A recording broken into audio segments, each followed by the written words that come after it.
Hey guys, I'm back again and I'm here to do a review of this collection, which is called The Face. And the first one is called A Timecode by Ruth Ozeki. The second one is called Cartography of the Void by Chris Abani. And the third one is called Strangers on a Pier by Tosh Ao.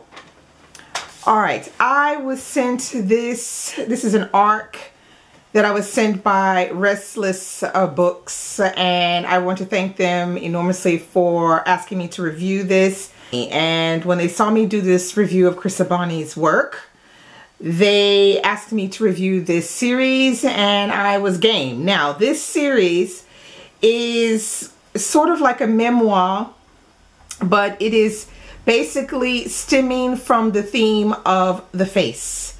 So each writer, from their own point of view, and it also has like a tone of a memoir, but they're like, I would say they're more like essays, because I think one of them is only like 130 pages, another one is maybe 80 something pages, another one is maybe, you know, 75, 80 pages or something like that.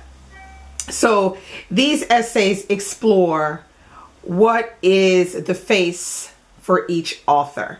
Now, if we start with Ruth Ozeki, hers is the first story in the series. This story, she begins with really analyzing her face as a 59-year-old woman with all of the baggage and all of the stuff that entails. So she begins by literally looking at her face for 3 hours and thinking and writing about what she sees as these 3 hours pass. And in her section of the book, it is basically, it's broken down like that. So each section is like the minutes as they're passing and what she thinks about her face.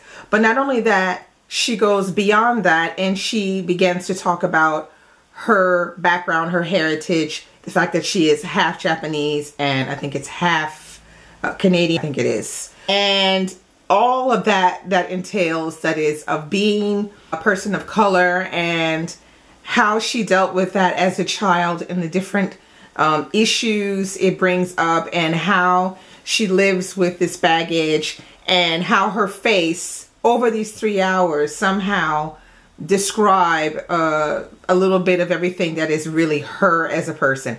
It's very interesting to read. The second one in the series is Cartography of the Void, which was written by Chris Abani, and it was fantastic as well. He begins the story talking about his face, but mostly the fact that wherever he goes, he's mistaken of being something that he's not, because his face globalizes so many things. Chris Abani is half Nigerian. His father was Nigerian and his mother was white British. And because of that, he is a fairly light-skinned man.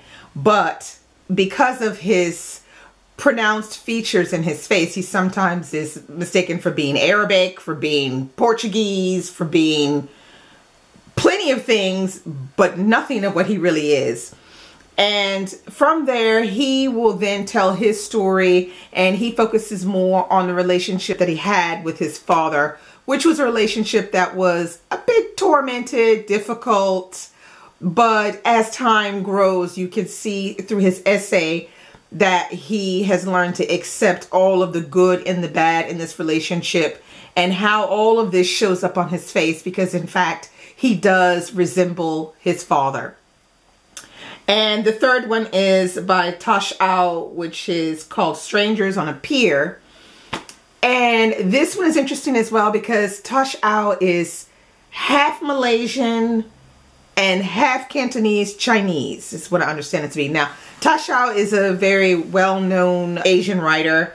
I haven't personally read anything by him, but if you look him up, you'll see there are quite a couple of books that people will cite as being books that you should read that are by him.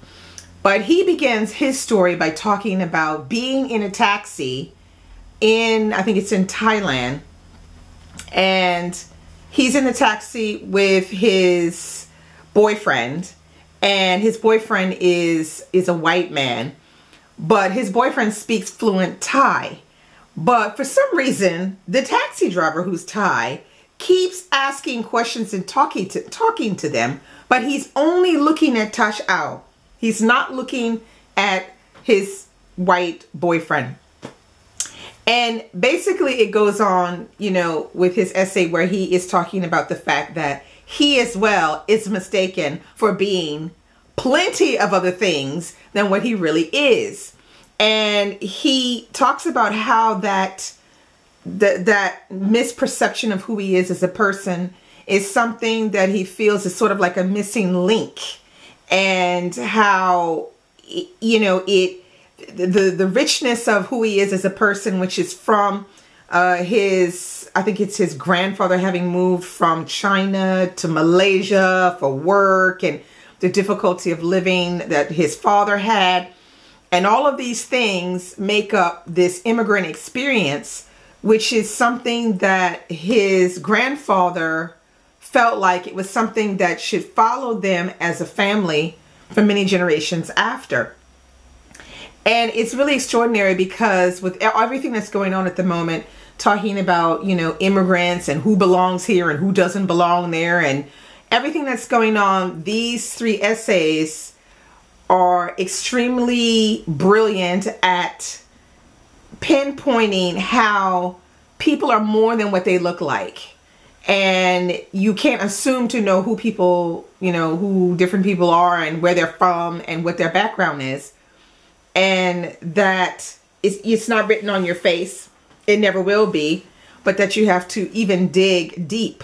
Even yourself as a person, you have to dig deeper even than the basic roots or things that you know about you and your family. You have to dig deeper to know who you are as a person.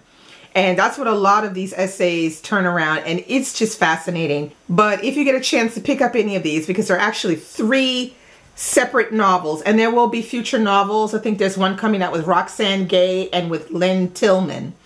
But I will, you know, put pictures here of the 3 different ones so you can see what they look like. But they are small books, essay form, and the theme is the face. Check it out. Bye.